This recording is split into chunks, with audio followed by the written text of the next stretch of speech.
This video is sponsored by Only Crits. Something I've noticed as I watch Critical Role is that sometimes a player will try to do something that Matt Mercer doesn't feel falls under any particular skill, and so he won't ask them to roll with a skill, he'll just ask for a flat ability check. This is most common when someone is trying to do something strength related, like forcing a heavy door open. He'll say something like, just roll a strength check. I think the second most common example happens with intelligence and wisdom rolls. A character will try to recall something, and Matt seemingly won't feel like any of the abilities on the character sheet are a good fit. So he'll just ask the players for a flat roll, using the ability and not the skill. But whenever possible, I don't do this. I want players to roll their skills and not their abilities. So let's talk about why. First, I want to acknowledge that in the language of 5th edition, skill checks are just straight up not a thing. Every example in an official Wizards of the Coast product would phrase it this way. Make a wisdom, perception check. Essentially, that means you're rolling for wisdom, but if you're proficient in perception, you can add that bonus. Now, there are probably a few reasons they did this, but the best reason is that technically you can decouple the skill and the ability. It's written as a variant rule in the player's handbook, but it's a useful technique to be able to employ when a character attempts something that could be covered by a skill, but might not apply to the ability score the skill is normally associated with. There are two examples in the player's handbook. The first is swimming for an extended period of time and using Constitution for athletics instead of strength for athletics. And the second is using strength to intimidate instead of charisma. And honestly, that's one I've seen come up a bit more often. In fact, in the most recent game I ran, our Goliath barbarian specifically described himself as doing some feat of strength to intimidate someone, and he asked if he could use strength instead of charisma. And something like that is only possible because the skills aren't locked into any particular ability. Now, that's not always the easiest thing in the world to explain. Some players just have a hard time figuring out how to roll something that isn't on their character sheet, and we'll come back to that a little bit later on. And that's even more pronounced for somebody playing digitally, especially if the toolset like D&D Beyond doesn't make it obvious that you can use a different ability when you roll for a skill. And so yeah, when you ask for a non-standard skill check, it can actually slow down the game. But that's honestly true for rolling a flat ability check as well. It's confusing. You need to clarify, they may roll their saving throw by mistake. I've seen that happen almost every time. But ultimately, I also think that decoupling the skills from abilities allows you to creatively assign the best skill and ability combination for the situation the players are dealing with. And that same creativity is exactly why I don't feel it's ever necessary to just say, roll a straight strength check. Because not only do I think it's silly to ask for just a strength check, like, I can't really imagine a scenario where a strength check wouldn't include anything covered by the athletics skill, but also if a strength/athletics check really doesn't make sense, I bet you that more often than not, I can justify another combination of ability and skill that will suit the situation. Now, I said I could justify skill use, which should imply that I'm doing this for some other reason. So why do I feel so strongly about this at my table? Why do I always try to ask my players for skill rolls and not flat ability rolls? Well, quite frankly, because almost every time I ask someone to roll a flat ability check, almost every time I've seen someone ask for a flat ability check, the player will ask if they can roll with a skill instead. Even if they don't understand that the math is exactly the same, they always ask. Now, look, players ask for lots of things, and that doesn't mean you have to give it to them. But in this case, they'll pretty much always ask if they can roll athletics instead of strength, even if they aren't trained in athletics, and the modifier would be identical. And that speaks to something, doesn't it? It seems to tell me that there's a reason players want to roll for skills instead of abilities.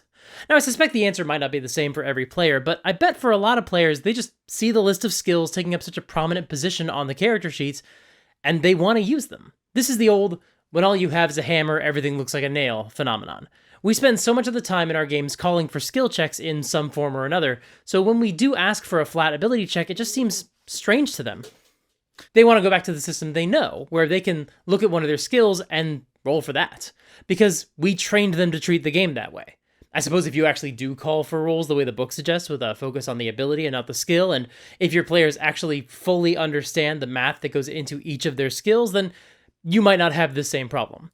But I've personally never seen a table that works that way, and I've played at a lot of tables and watched or listened to a ton of actual play. Speaking of that math, there are some situations where a roll should include other bonus math that would apply to an ability check, and that's all being taken care of by the skill roll, so using a skill just gives them a more accurate answer. For example, bards get an ability called Jack of all trades, where they can add half of their proficiency bonus to any ability check they're not trained in.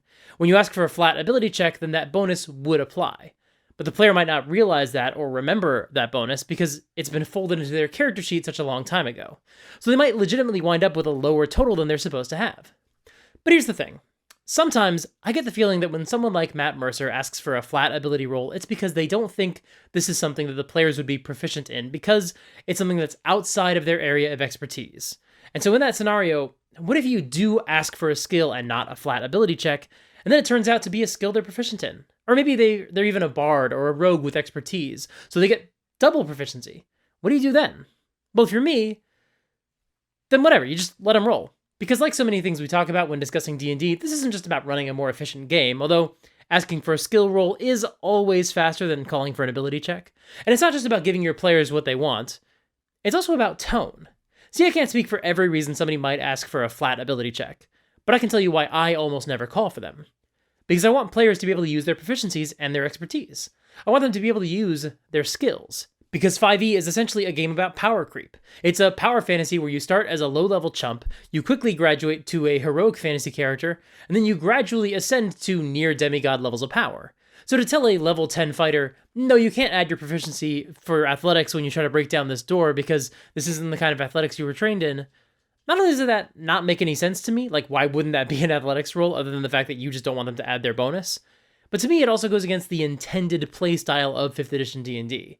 Now no, skill checks aren't a default assumption of gameplay, although I can't think of an example in a published adventure where an ability roll is requested without a suggested skill assigned to it, so in a way they kind of are the default. But more than that, I fundamentally believe 5e is a game where players get to be heroes, so I think there's no reason not to deny them the chance to roll for their skills. Also, again, sometimes it doesn't matter because their skills won't actually give them an advantage. It just makes the game go faster because they know what they're rolling. And we want the game to go faster because we should always be trying to fit in as much gameplay into our games as possible. We don't want one die roll to slow the session down because other people also want to roll their dice. You gotta hit that maximum dice rolls per session number. Gotta hit your DPS up because people like rolling dice, especially if you got their dice from today's sponsor, Only Crits. Today is Black Friday and the folks at Only Crits are running an awesome sale this weekend only. You know how Only Crits has a monthly mystery dice subscription, so you get a new, surprising set of dice in the mail every month? Well, if you use the promo code MYSTERYBOX35 at checkout, you can save 35% off of the first box of any mystery box subscription. The first month is 35% off. And besides that, you've got 20% off of everything in the store using the promo code BFCM23. That's short for Black Friday, Cyber Monday 2023.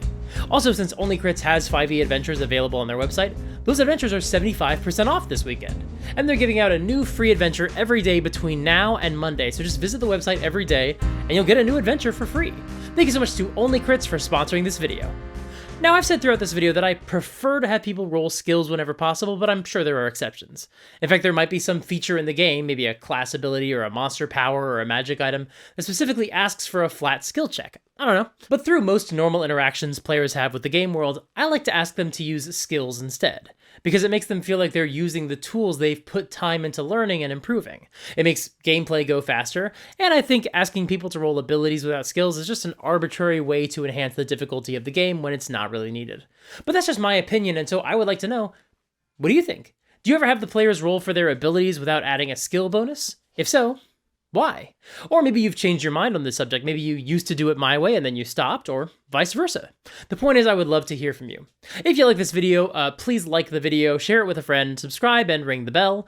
Consider supporting me on Patreon if that's something that you're interested in doing and you're financially able to do so. I should have some very cool rewards coming your way pretty soon.